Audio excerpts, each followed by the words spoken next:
မိမိတို့ဒီဘဝကဘလို့ပဲလှူခဲ့ဘလို့ပဲတန်းခဲ့ဒီဥပနိဒိယထောက်ပံ့နေကြောင့်ဒီဘဝမှာကျမ်းမာချမ်းသာတဲ့ပြည်စုံညာတော်လဲမေဃပစ္စည်းရောအလုတ်ကိုလုံးကြစို့ဆိုတော့ဒိဋ္ဌိခွာမရဒိဋ္ဌိသည်ဥပနိဒိယပစ္စည်းလောက်လည်းမကြောက်ဘူးဇာနာပစ္စည်းရောလောကီဇံပင်ရတဲ့ပုဂ္ဂိုလ်လောက်လည်းမကြောက်ဘူးဒိဋ္ဌိကအောက်ဆွဲချတာ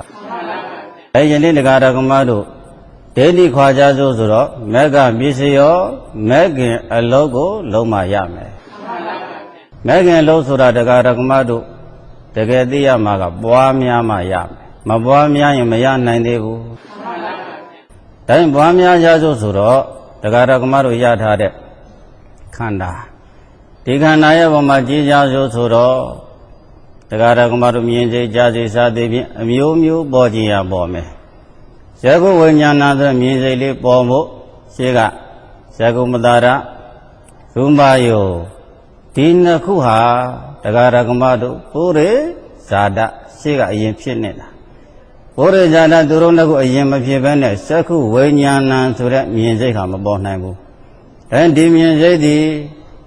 ငါကဝရှိနေတာမို့အခုမှပေါ်လာတာဒါပြင်ဇဂုမတာရရဲ့ရူပယုရဲ့သူတို့နှစ်ခုပုရိရှိကဖြစ်ပြီးတော့ဇာတာဖြစ်ပေါ်လာလို့